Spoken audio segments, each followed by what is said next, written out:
Welcome back to Studio Wesley Annex, the audiovisual podcast where we break down the lectionary text of the week. I'm your host, Sam Stiles-Williams, and I'm joined today just by Issa. We are going to do a new two-person episode today because of some scheduling errors. So, Issa, how are you doing today? We've been talking in chat for a while on this. We have been. I've enjoyed. I've been doing well. I feel like this week went by so astronomically slow, but I think it's because next week is my spring break. So it's whenever you're like really anticipating something, that's when time goes so slow. 100%. I will say that on Monday, I did something that I've been really looking forward to. If any of you guys remember from a past podcast, I have mentioned that I really want to do this, but hang on. Oh my God, I'm so excited. Oh my gosh, guys, tat reveal. Look. Do you see it? Ooh, yeah. Okay, well, it's not really clear, but I got a tattoo. It says they are my why. That's kind of my version of like a human rights statement. Like, they are my all. And you don't know who they is. It's mysterious. It's mysterious. But, I really liked it. If you're thinking about getting a tattoo, do it. I really wanted to get another one tomorrow. Like, I feel like the addiction. See, I told you. As soon as you get it, you're like, well, now I need 3. I already texted the artist. I texted the artist on Tuesday, and I was like, hey, like, can you squeeze me in at like 5? Like, I would love to come and get another tattoo. And he hasn't responded, and that's probably a great sign for me to not get another one. But I really enjoyed it. Probably the highlight of my week so far. But yes, doing great, taking care of my tattoo. What about you, Sam? I have multiple things to say to this. First, I saw the tattoo on your story and was like, I don't know where we're at of like, I was like, I'm not about to swipe up and be like, oh my God, you got that tattoo. So I was like, let me wait for the podcast space to talk about this. Let me make this content because it looks great. So glad that you got it. I knew I think I said it on last week's episode. Yeah, we'll roll the clip right here. I also thought I was going to be a baby. And then as soon as it started, I was like, oh, I want more of these. I want to keep doing this.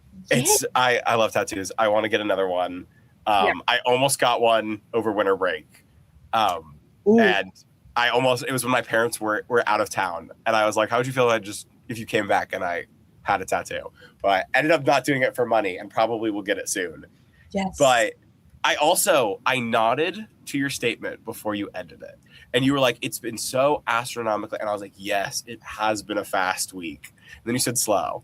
The way you were last week is how I am this week, where like my eyes don't look open on this podcast right now because I have been running around for like 3 days. Yeah. And it's been so busy. It's been busy with some amazing things. Yeah. I had interviews for work on Tuesday. I had an amazing class on that before, where I got to meet another just amazing advocate who came to AU to do stuff, who is going to be doing on March 21st, everybody, if you're listening.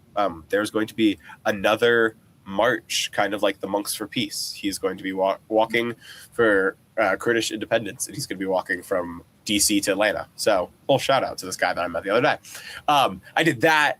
Wednesday, I did a midterm and then went straight to the Capitol to join with a bunch of Methodist faith leaders to advocate for immigration rights, which was amazing. Got to see people from back home and got to do the thing I love. Got to also see some really cool old colleagues of mine from different campaigns in Florida, which was really nice. And then today I went to an event at the Brookings Institute, and then I took another midterm, and now I'm here. So it's been a long week. But I'm so glad to be here. And I'm so glad next week is going to be my week like you. Because next week is right before my spring break. And I know I have nothing planned. Yes. So I'm just going to be waiting. So we're a week delay on each other. Yes. You had the fast week. Now I have the fast week. Exactly. Now, Issa, you have opening prayer for today. Yes. You want to take it away? Yes, I'd love to. Dear gracious God, we are so grateful for this day. We are grateful for this week. For some, it was busy. For some, it was boring. But regardless, we are grateful for this week, and we are grateful for the weeks ahead.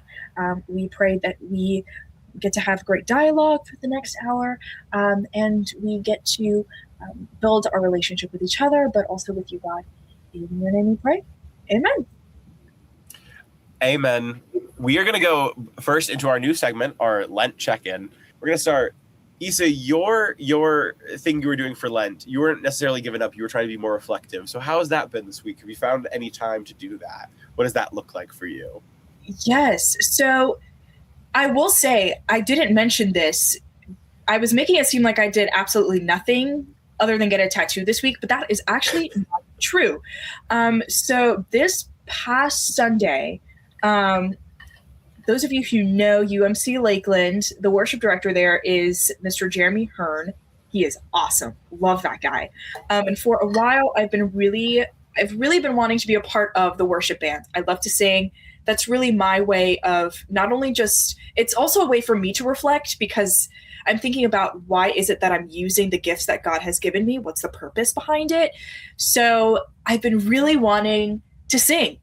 And the last couple of weeks I've been contacting Jeremy, and he told me a couple of weeks ago, like, hey, we would love for you to sing on a Sunday morning. So yesterday was my first rehearsal with them. I was so excited. I think the last time that I sang at church ever was like, I think at camp. Like it's been almost a year. And so I was really excited to just get back into it. And so these past couple of days, I've been really reflecting on why are we given the gifts that we are given, and we're constantly reminded of what is the purpose of them. So that's really what I've been thinking about recently, and I think it really ties into the Lent season, as for me, I'm always like reflecting and thinking about things. So yeah, that's kind of how I'm taking away this Lent season. I love that. Yes. That's beautiful. First of all, I don't think I'm like getting to know you through this podcast season. And Yes. I don't think anybody who knows you would say that you weren't doing anything in a week. I don't think that's possible for either of our brains. We're very busy people. But I love that. I think that's something that a lot of young people have to realize, and like something that it's nice to specifically name it. And not just, I feel like growing up in the church, especially like you might relate to this as a pastor's kid, I feel like you're told a lot of the gifts you have, and like discovering things for yourself is so interesting, and discovering like what you want to do with it. Cause like I sang growing up. I was in musical theater all my life. I did that outside of church, but in church, I always did tech. And it was a thing. I don't know why. It was just how I worship. I was more of a behind the scenes worshiper. But Did again, you it's that. like pro presenter? Was that like, were you like the pro I did pro presenter a little bit, but pro presenter, I really loved lights. So I did, and St. Luke's has really, really nice lighting systems. So like that was always, I was doing something behind the scenes. Yes. But finding, like what you're saying is like finding where to put your gifts is part of that self-reflection, and getting to do it on your own and getting to choose that for yourself. So I love that. That's so lovely. Yeah. I also did my fair share of pro presenting days. Oh, yeah. Be like, I have the sermon slides and I want you to get up there. You know the sermon. Come on that booth and just do the slides. And yeah. Before we get to my reflection, that was this last Christmas, which is my last Christmas at St. Luke's. So it was a very emotional time. Our last service, which is the one I was going to be the most emotional, it worked out really well because somebody dropped in the tech booth. And so my old tech director came up to me and was like, hey, Sam, do you want to run cameras? And I was like, perfect. I can focus on something. I can have a job. There's no time to get emotional. I have to do the cameras. Yes. It worked out very well. Those gifts that you have that can randomly serve you. Exactly. My Lent check-in is a little bit weirder than that, a lot less lovely. I said that I was giving up caffeine and that I'm drinking more water. And the water has been really nice. I hate admitting it because I hate admitting that I'm wrong. But drinking a lot more water is kind of a game changer and makes me feel a lot better. Giving up caffeine, I don't think anyone understands caffeine withdrawals until you've done caffeine withdrawals. Because last week when I went off Monday, so right before Ash Wednesday, and I was like, oh, I have a little bit of a headache, but that's normal, whatever. Yo, this Monday hit, and I was like, I'm dead. I'm never coming back from this. I'm not getting out of bed. This is awful. Yeah. And this is me in the desert. This is my Lenten journey. Monday and Tuesday, I was like out of commission, had to drink so much extra water because I was like, oh, everything hurts. But I'm finally, I think, getting towards the other side of it. My caffeine withdrawals have mostly subsided. My head feels a lot better. Took literally until today. So I think a lot less beautiful than yours, but still productive. Yes. Still helping me reflect on my own habits, as awful as they may be. Yeah. But here we are. We've gotten through it. So after that, Isa, I'm throwing it back to you. You have Exodus 17, 1-7. Yes. So we are going, I really like Exodus. I think I've said it before that to me, I don't really love the Old Testament because, and people have like, who have listened to the podcast, like my mom, she was like, what did you mean by it's like a novella? I was like, you didn't really need to mention that. But Exodus, I find it really interesting. So this particular text is Exodus chapter 17, verses 1-7. And it's talking about water from the rock. So essentially the idea of being tested and trusting in God. So a little bit of historical context. If we just look at the book of Exodus, we are seeing here, this is particularly in this text, the passage is occurring during Israel's wilderness journey shortly after the exit or the exodus from Egypt. So the people are traveling down. I practiced this word because I knew I wasn't going to say it right, but it's this place and it starts with an R, Rephidim. This is the last time I'm ever going to say it. And in this particular land, there is no water. So the narrative follows earlier complaints, and we see that in the last two chapters, Exodus 15 and 16, which is establishing a pattern of testing. So here we're seeing that the Israelites are like, there's no water, there's no food. And they keep asking Moses. It was interesting because they quarreled, it says, verse 2, with Moses and said, give us water to drink.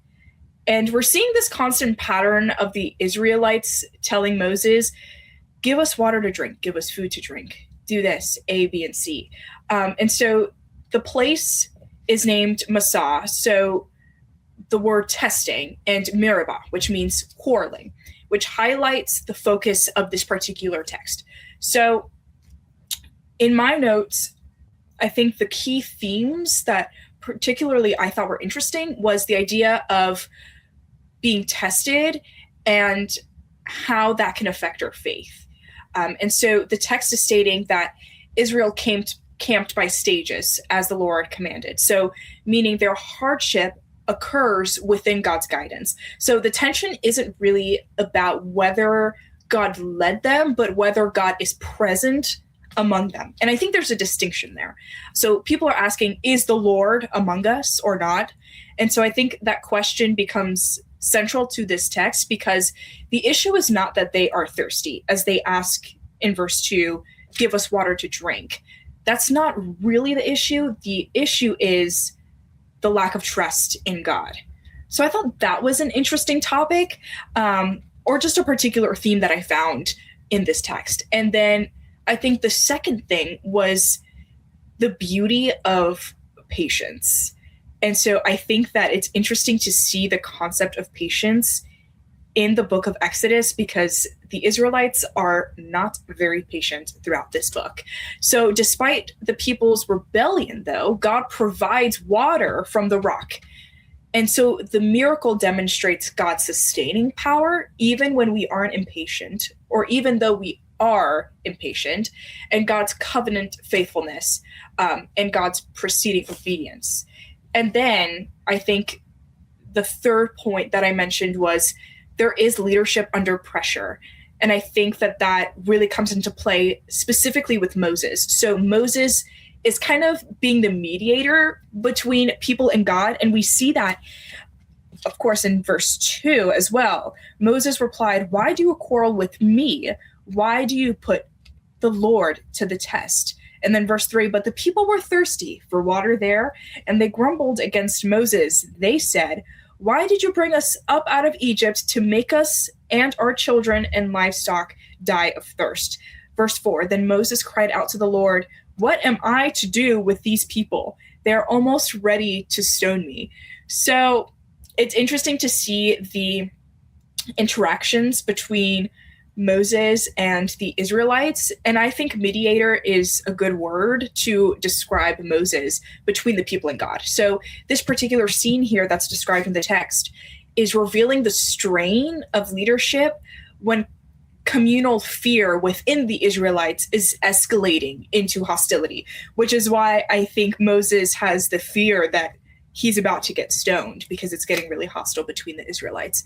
So I thought this was a really interesting text because it talks about the idea of there is beauty in the waiting, in the longing, and just the relationship between each other, but also with God. So I'd be really interested to hear your thoughts. Okay, because it's us two. Before I say my thoughts, I'm kind of going to put you on the spot. I'm kind of going to interview you. Because I wonder, I've talked about this on the podcast before about Exodus. And so before I say my thoughts on it, I'm going to ask you, how are you with patience? How do you struggle with that? How do you feel about patience? And I'll save my thoughts for after your answer. Well, this is so funny. I was actually going to say, I would say I'm a pretty patient person. And then I was like, well, I feel like 10 minutes ago, I was just saying that I really wanted to get a tattoo 4 days after I got my first one. So I don't want to get humble. So, well, I would say that it's interesting because I've always thought that I'm very patient with people. Mm-hmm. But when it comes to myself and the things that I do, I'm impatient. I want things to be done now. I want to see results instantly. But when it comes to people, I don't know. I'm very patient with others, but not very patient with myself, which is kind of interesting. That's how would you feel like you apply that to, this is a weird way to phrase it, but like to God and to like life things that you can't control that aren't part of people or aren't part of yourself. Does that make sense? Yes. It's kind of like that thing where people are like, oh, like, why hasn't God answered this prayer? But maybe God does like years from now. Like, you know, like when people say that, they're like, I said this prayer and nothing has happened. I think that's kind of me. Like, I'll pray or have journals or reflect, as I love to do, and I'll think about things and I'm like, why hasn't something happened yet? Why hasn't something happened the way that I wanted it to, if that makes sense? Mm-hmm. So it's a very interesting dynamic, I think, when I'm having these times of reflection. And to me, I think reflections are conversations with God, even though I might not think that they are. One of my biggest like struggles and things that I want to improve on is sitting down and having that time of prayer. But I always kind of like think that prayer to me is the same exact thing as reflection. And sometimes I think it is, like the way that I reflect in my thought processes. To me, I'm having a conversation with God. I'm just not explicitly saying, hi, God. I don't know if that makes sense. That kind of sounded, 100%. But that's just the way that I think. But I think for me, when I'm having that time to reflect and sit down and just think, there are times where I'm thinking about things and I'm like, why hasn't this happened yet? Like, God, like, come through. I've had moments like that. And it's and I think it ties back to also this text because of the idea of course, patience, but the test of faith of what do we do when we lack patience sometimes. Interesting. I bring that up because every time I've been tasked with talking about this text or really any of Exodus, like especially the beginning, this whole period of their trials and them asking, I always am quick, and maybe it's like a straw man argument. Maybe this isn't what most people are saying, but like I get it. I get the Israelites. I understand. And I feel like it's such a human thing, kind of like I talked about with the Genesis text last time. It is such a human thing to question. and to be impatient. And I feel like it's easy in these texts to, like, obviously the message is that they should trust, but also, is it wrong that they're doing this? Like, it is something they should work on. It is something that they should work towards. But I always have struggled with that because I am also an impatient person. I am, and again, I think you summed it up well. I relate to that a lot, of like, not with other people, but with myself. And mine's with the future. I'm so, like, when I am a very, like, future oriented person, and so I'm like, okay, well, why aren't I there yet? Like, why, if I could be 5 years down the line, why can't I? Like, I wish I could be at that point already. And I always have to slow myself down because I find myself in this moment. I find myself like, okay, I want this. I really want this to happen, or I want things to go a certain way. And find myself having to remind myself about patience because I'm really bad at it. So I wanted to ask those first couple questions. Then the only other thing I wanted to point out was, I think what you pointed out with Moses and leadership is really powerful. And I think part of it goes back to me to what you said a couple weeks ago about Moses as passing the baton and as that moment of transition. Specifically in this text, part of the calling that the Lord gives him is not just to go do the thing, but bring the elders with you. Before you are able to give this generation and the future generations this moment of not only water, but also this historical thing that will continue, these, like, places and these traditions, bring the elders with you. Show them a different way of doing things, and also teach them a lesson. Show them that the way that they're living life is impatient and is built around testing God. And I think that's just a really interesting idea to bring up, because it keeps being repeated that, like, every step he's bringing the elders with him. I think that is both a literal, you have to do the instruction, but also such a beautiful metaphor of, like, that is what real leadership is in my mind. Yeah. With that, we're going to keep going. We have our Psalm 95. So Psalm 95 is technically our blind read for today, but this kind of, like, back and forth format, I think, is going to be how most of the texts are for this. Yeah. That's the vibe I'm sensing from this. So Psalm 95, okay. Psalm 95 is one of those texts where I'm like, it's just a happy psalm. I feel like I struggle more with the happy psalms than I do with the sad psalms, which maybe reveals something about me. I don't know. But this psalm is beautiful, and I appreciate it. The one, if we're just starting with initial impressions before conversation, I think my favorite part of this is, like, the full beginning is like, you should rejoice. Here's why you should rejoice, because God is so good. You should bow down and worship. But I love the ending, which is like, remember this. If only you would hear this voice. And it goes back directly to our last text. Do not harden your hearts as you did at Meribah, as you did that day at Massah in the wilderness. Like, remember this part. And I love that. I love an instruction with my worship, not just to have joy in all this, but also the word we keep bouncing back and forth with, having a moment of reflection, even in the beautiful times. Like, still remembering, even though everything's good right now, remember the lessons that are right in front of you, and remember what your people have gone through. So that's my initial take. We'll start with there. Yes, I loved it. I mean, so this is what I do, especially when it comes to Psalms. The first thing I'll do is I'll skim through it, and I'll look at words that are, like, that stick out to me, which record in a good way. So sing, love to sing, and that's kind of, like, always been my way of worshiping through the fine arts. I love just being a part of any worship band that I can. I love to sing, and that's just what I love to do. It's a passion of mine. So when I hear sing, like, yes, you got me hooked. And so then we see verse 2, music and song. I'm like, yes, it's cooking.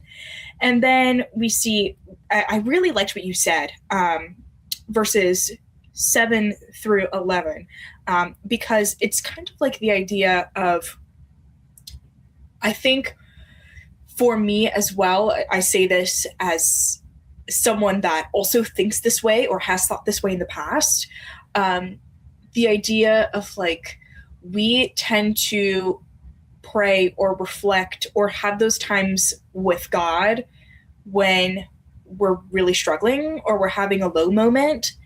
And then when things do get better, or when we feel like things are looking up, that's when we tend to be like, okay, like now back to normal programming. And then we're at a low again. And that's like, it just kind of goes like back and forth, and we're going through highs and lows. So I liked what you said, Sam, at the end where it says, today, if only you would hear his voice, do not harden your hearts as you did at Meribah and as you did at that day in Massah in the wilderness. So cool, because we just talked about these two terms in Exodus. And I think that we're mentioning that particular text as the Israelites are going through the wilderness. And you can see that the Israelites are kind of losing hope. They're not feeling really confident.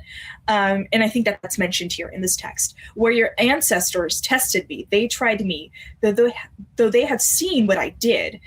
And so I really think that that's a really powerful part of the text, where even in the highs, as much as we are in the lows, we continue to worship God throughout all of those moments, no matter if it's a high or a low. And I think that that is really emphasized at the end of this text.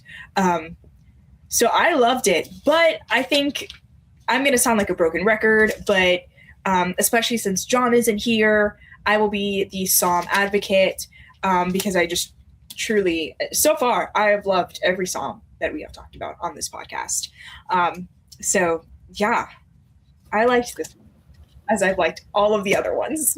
So, okay. Where do you take 10 and 11? Because 10 and 11 is interesting to me. I love 8 and 9, but 10 and 11 is interesting. I'll read my translation specifically. My translation says, for 40 years, I was angry with that generation. I said, there are people whose hearts go astray, and they have not known my ways. So I declared on oath I've declared on oath in my anger, they shall never enter my rest. And I struggle with that. I struggle with that a lot.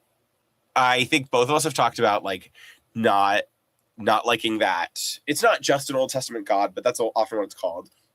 The like more angry, vengeful kind of God. But also, I think it's interesting the switch that this text goes into when it says, if you would hear his voice. Because I always think it's interesting when a Bible verse especially, and I would say people do it in general, but specifically when a Bible verse acknowledges that like this is your interpretation of his voice, of God. Like this is what you think God is saying.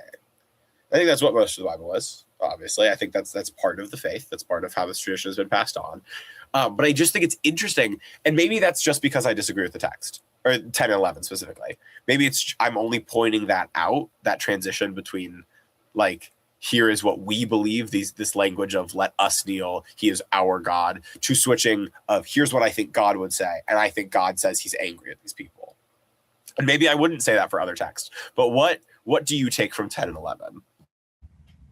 Yeah, that's a really interesting take. It is, if you read through the whole psalm, it's kind of interesting how we see verse 1, come, let us sing for joy to the Lord. And then we see verse 10, it's like, for 40 years, I was angry with that generation.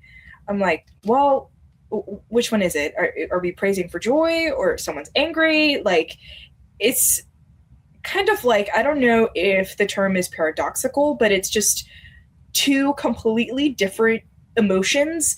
And we have talked about it in this podcast, where the way that I see God is definitely not the way that God is described in the Old Testament.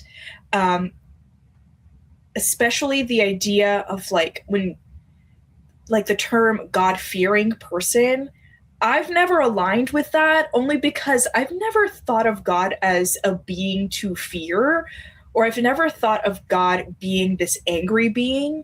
So it's interesting how we see that, but especially in a new, like in this particular text, where I was angry with that generation. I don't know, like when I read through this, I was like, I don't know how to feel about this.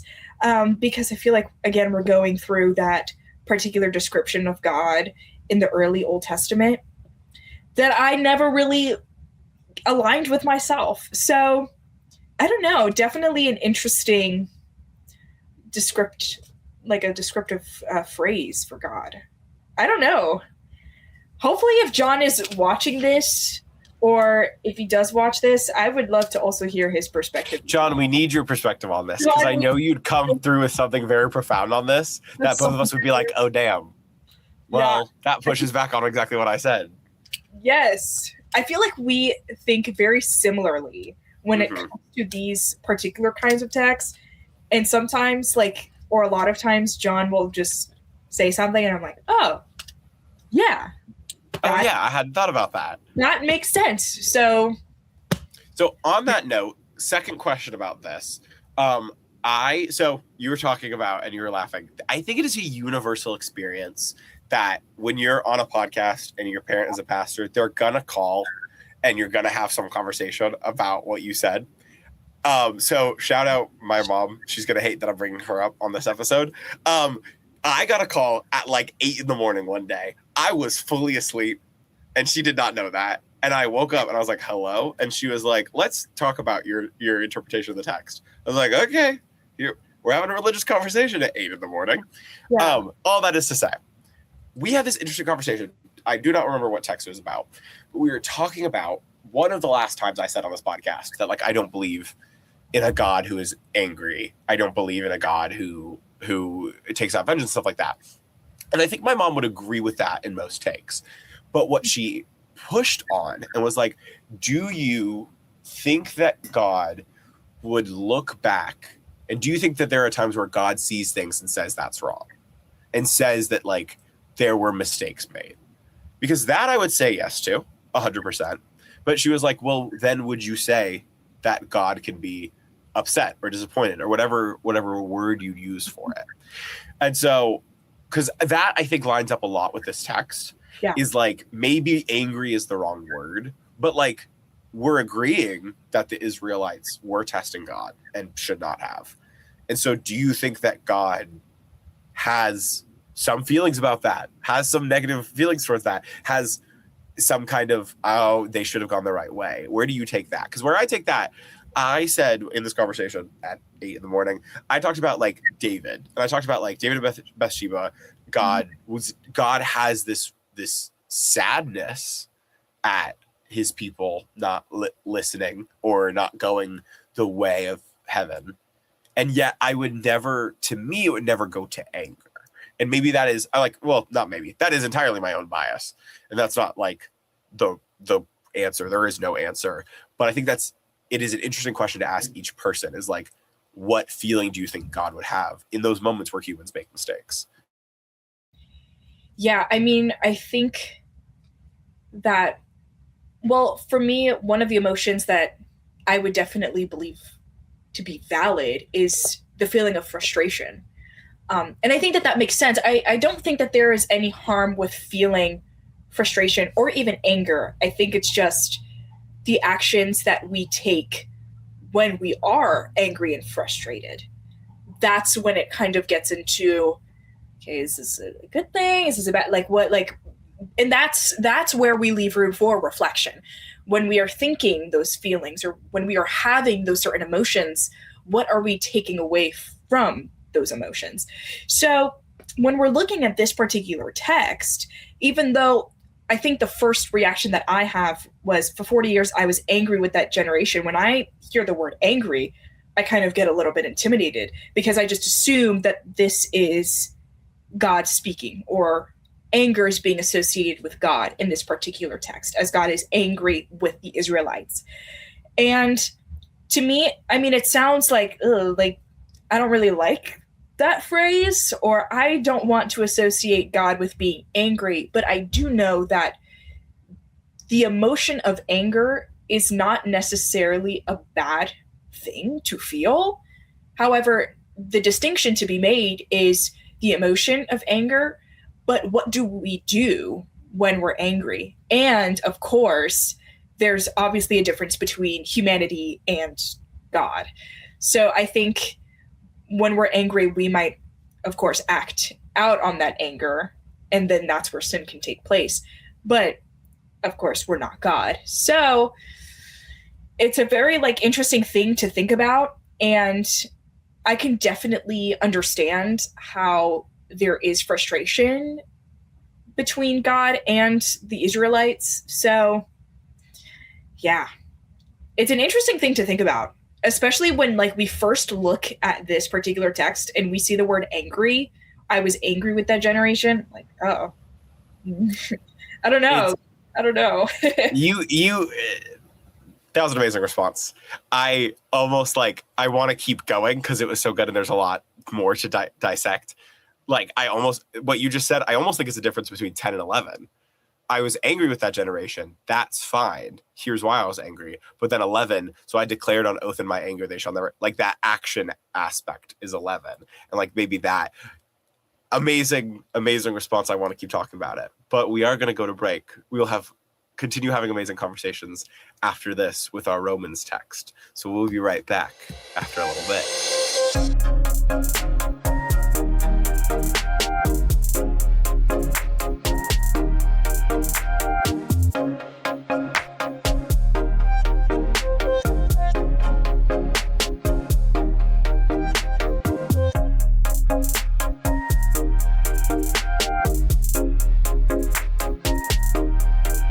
So, welcome back, guys. So, the next text that we are going to be diving into is Romans chapter 5, verses 1 through 11.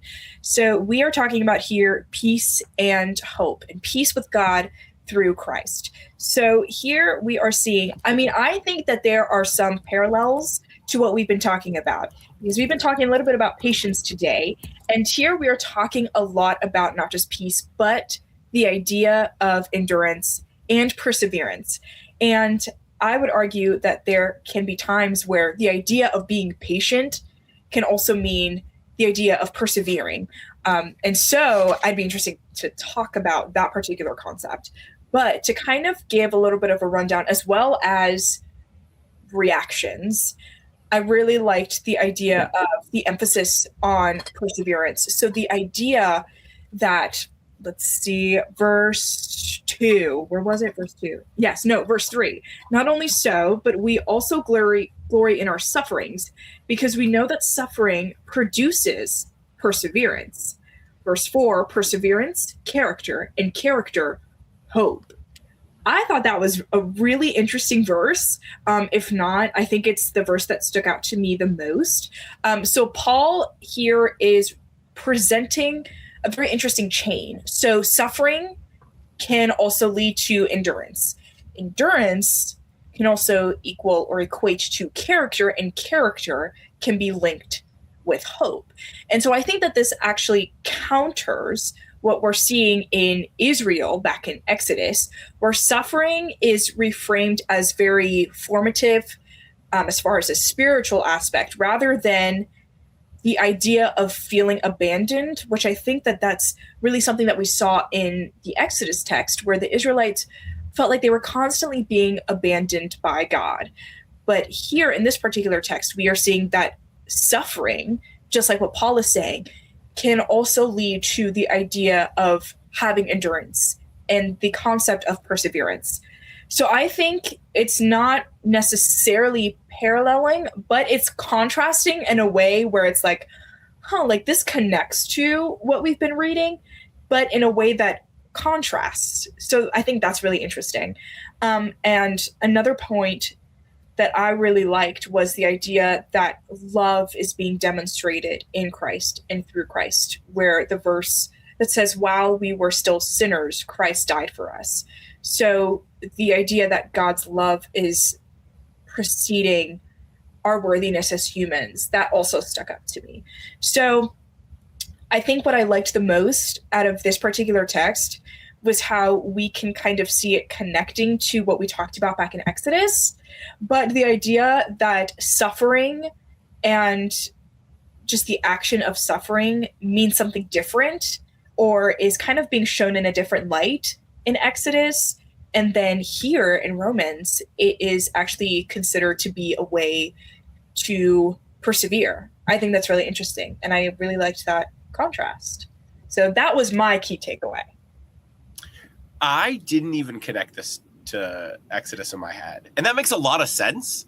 That was, this is one of those moments where you're like, blinded by your own biases and your own knee-jerk response. Because I wrote down, so I have three things that I wrote down, and my first is about that first part.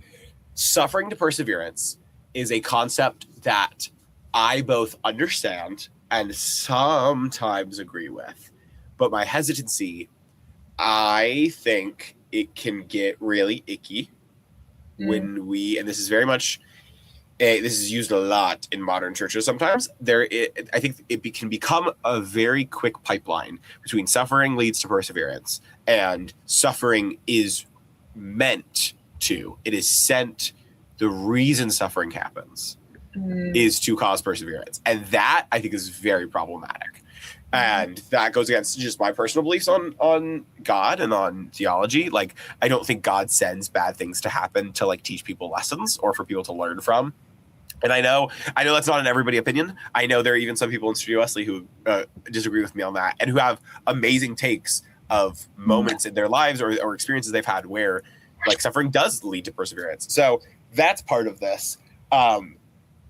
I love what you pointed out with 6 through 8, and 6 through 8 is my favorite part of this. That I think you said precedes.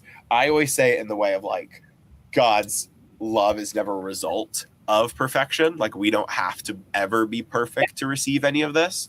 And I love that concept. I think that's one of the foundational concepts of my belief system. So I guess we could talk about that more later. My other thing, 9 through 11, I didn't connect this to Exodus. I connected this with the conversation we just had about Psalm, about the last end bit of the Psalm. Because 9 through 11 is my transition in my head from Old Testament thinking of God to New Testament thinking of God. Like, this is what it is. Yeah. Is like, God will no longer have this, will no longer feel upset, will no longer have this anger, will no longer be wrathful towards people because of the abundant love of Jesus and the sacrifice Jesus made by becoming a human and dying. Like, that era, that way of thinking is no more because of this beautiful sacrifice. And so I love using this, like, that is a perfect 9, 10, 11, a perfect transition to me between those two spheres of thinking. Even though they're not really that separate, it's really not a fuzzy distinction. And again, I think we always say Old Testament God, but like, this is in the New Testament. There are examples of this happening on both sides. So I think this is an interesting way to think about that dichotomy better, even though it's not like a perfect two sides. Yeah. And I think something that you said earlier kind of reminded me of this phrase that I've talked about this phrase with my mom, and she's done a Bible study about it. The idea that, you know, like the phrase, everything happens for a reason. I think after having conversations with my mom about this phrase, I have become like a huge like hater of that phrase.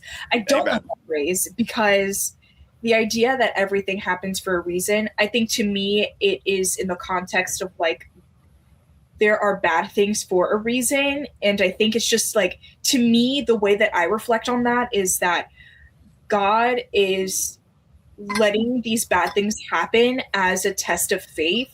Yep. And that is just one thing that I will never be able to wrap my head around. And I think that this is kind of discussed in this particular text where, and when you mentioned this, Sam, I was like, oh, this actually makes sense. Like, the idea that suffering only links to perseverance, then it's like, well, then it kind of implies that God is purposefully letting these bad things happen, or dare I say, just making these bad things happen. Like, God is producing these things to be happening around the world, and it is a test of faith. I don't think that that is something that I would ever, and it also goes back to the idea that, so then does that mean that God is an angry God? God is something to fear? Because if we fear God, then maybe God won't be, I don't know, letting these bad things happen or producing bad things to be happening. I don't know. I think everything happens for a reason. To me, it does give Old Testament God vibes. Yeah. The idea that God is something to fear, God is an angry being. I don't know. Which, yes, it makes sense to me. Like, if suffering only equates to perseverance, then it's like, well, then is it a test of faith? What we do with that suffering? I don't know. And my additional thing to that is what you're talking about of like, is God sending this? Is God a vengeful God who would do this? Right. And to test faith. Then you follow the like transitive property of that equation. You follow out what that means. That also means that when people suffer and it leads to their death, that means that their faith wasn't strong enough. And that I think is so dangerous. Right. I think disease is random and horrible and is suffering that is caused by nothing but just the random chance of this world. I think war is awful and evil and is caused by human conflict and is human institutions that are not of God. I think random death and illness is not something that comes from God to test people, because what that eventually leads to is some people's suffering is justified. And I fully believe anytime your theology starts getting into that, like starts using that to justify it, that's where I've been lost, you know? Right. Like it then eventually becomes both God is mad, but also some people aren't good enough, didn't persevere enough, didn't learn enough, whatever the not enough is. So I say that point. I also, the other thing I'll say on this before we keep going with this conversation, the best response I've ever heard to that is from a pastor. Actually, you know who this is.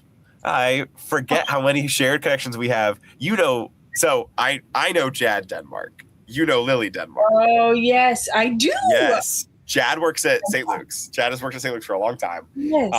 One of the pastors I've grown up with. And Jad was he might not be the person who came up with it, but he was the one I always remember saying it growing up. Is like, to those people, and this is specifically about like disasters or tragedies. Yeah. To the people who would say everything happens for a reason, I think the response of the church should be, okay, then what reason are you going to give it? Which is really a way of saying, what are you going to do about it? Mm-hmm. Of like, the best example being Floridians is like a hurricane hits. If you think that bad things happen for a reason, this is like God is trying to do something, then it is, in my view, it is your response to then go and do something about this to show God's love, right? If you think God is doing this to show to make some change, then the only logical response is you got to go out there and help people and show God's love, which is the second or the third half of this verse. You have to then go out and show that love and make some change of it. You have to show what real perseverance and real character looks like. Yeah. I agree. I loved this one. This was a good one. This is a really interesting one. This is a really good one. I almost like don't want to end the conversation, but like there's so much we could go into this. Yes. So we will transition. I am so interested in how this conversation is going to go for our next text. Oh, snap. So next text is John 4:5 through 42. And this is the woman at the well, the Samaritan woman at the well. Mm-hmm. And I know this text very well. And the reason I'm interested to see how this text goes is because I'm interested that it's just you and I. Yeah. Because there is something, to me, I cannot read this text and not think of women pastors. I was just joking about this with my friend, my very, very close friend, Vanessa, who has been on this podcast before. She knows that I'm going to shout her out on this episode. We have these like grand theological conversations all the time because she is Catholic. She is like a modern progressive Catholic. I am a modern progressive Methodist. We're like, what does that actually mean? What does that look like? And we overlap on so many ideas. And the joke I always make, and this is not to be rude to any Catholics or anything like that. This is very plain and simple simplification. Like, this is very much an overstatement. So please do not take offense to this, any Catholics who are listening. The joke I always end up making is I'm like, yeah, well, we can agree on all this, but do you think my mom should have a job? Because that is one of the things, as people who grew up with a pastor for a mom, or as a mom who worked in the church, women's role in the church is something I will always be it is one of my like checklist of do I agree with a theology, with a particular church. Like, it's one of the things I always look for. And so all of that is to say, I can't read this text and not be like, yeah, this is a clear example of women being the first pastors. Plain and simple. Like this is that. This story, Jesus comes to, he's in Samaria, he's sitting by the well, and he asks the Samaritan woman, and he asks her for a drink. And she, in this moment, I was reading this commentary about this text, they were talking about the power levels, because Jesus, as a Jewish man, has way more power in society over her. There is a logical argument of the time, of tradition, that he shouldn't even be talking to her. They should not be in conversation because she is not his equal. And yet, he is in her town. He does not have a bucket of water. He does not have that resource. He does not have the community around. And so she also is holding a subjective version of power in this equation. So him asking, will you give me a drink? Will you make this choice? Is this amazing shifting of power dynamics, which is so much of John. And so she is like, why would you even be talking to me? You shouldn't be talking to me. This is not right. And he explains that, like, if you knew the gift of God, you wouldn't be having this conversation. If you knew who was asking for this drink, you shouldn't. And they have this beautiful metaphor about the living water and being born through that and never being thirsty again. And once she understands what all this means, once she realizes that Jesus is the Messiah, which she's one of the first people in the Gospel of John to have this moment, to be revealed the witness of the Messiah, she then goes out into her community, of which she has a lower status, and starts proclaiming and makes them believe in Jesus. And like, what? How are you going to read that and not think that we should be pastors? And like, maybe this is me just getting into a semantics argument. I literally just had this argument with Vanessa. She wouldn't necessarily say that women should be pastors. Again, oversimplification. But like, this is discipleship. This is witness. This is living witness. This is someone who is one of the first people to see not only Jesus' worth, but Jesus as the human version of God.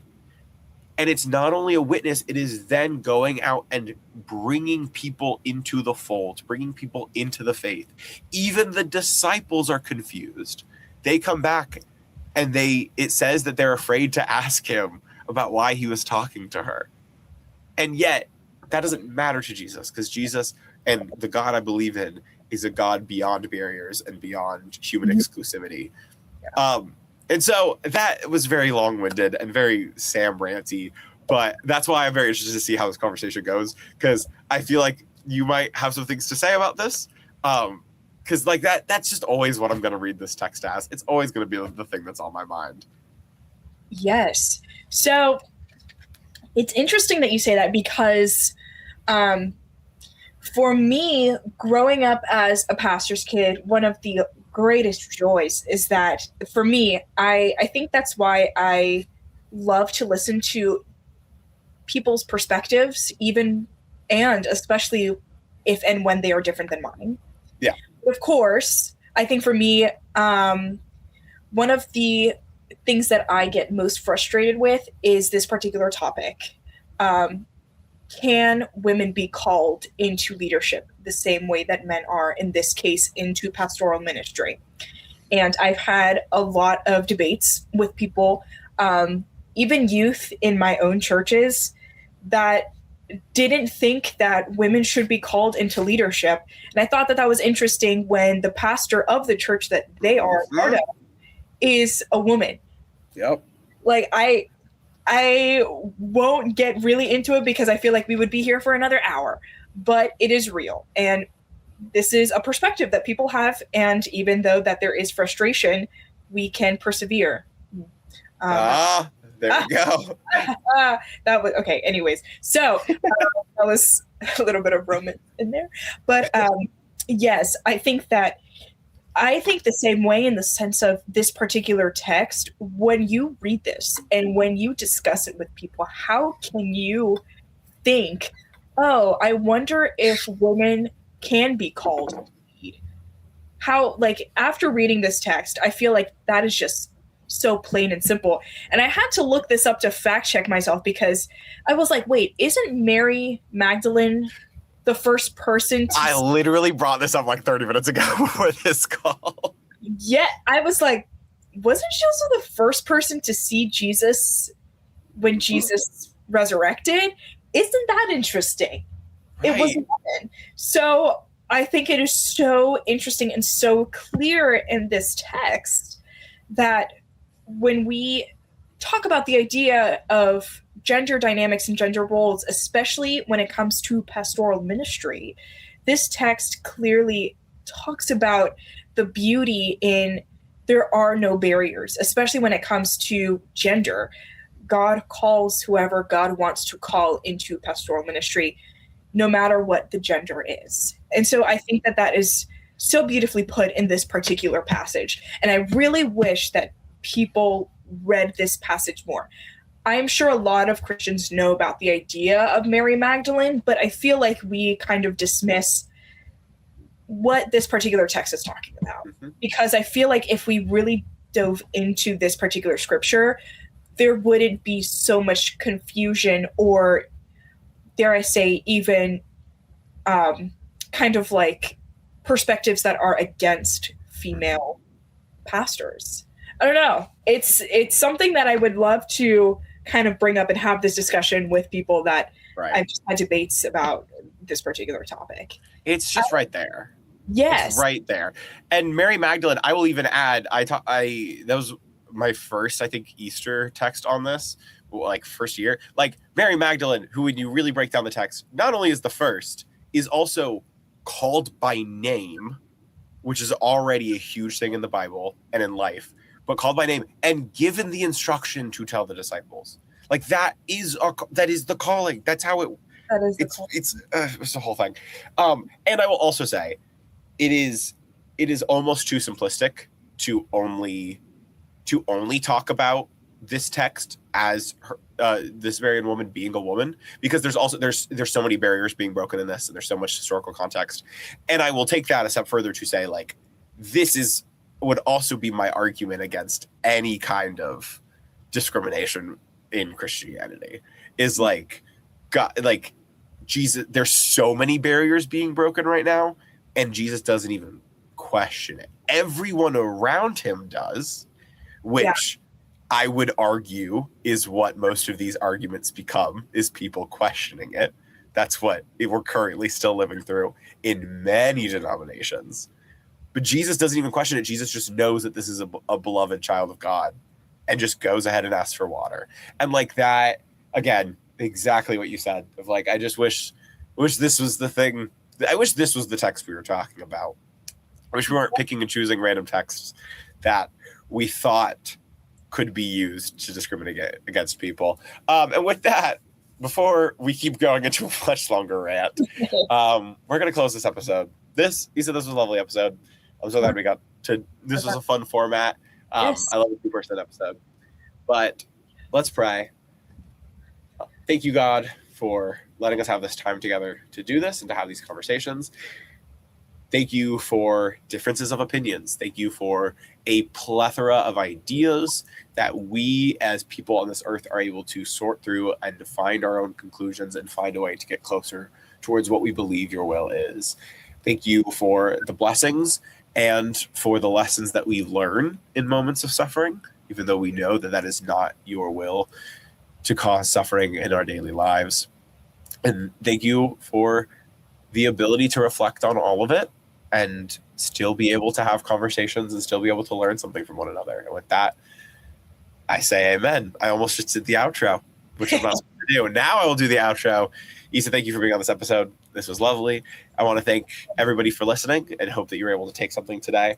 And hope that these conversations around multiple perspectives, we always try and annex to not just say our opinions, even though that's all we're bringing to the table, but to bring in other ways of looking at this, because the answer is that we don't have an answer. The answer is that none of us have an answer. We're all just trying to get towards some truth that's beyond our understanding. So I hope that this allows you a space to be reflective and to do that. And with that, all God's people are going to say, bye.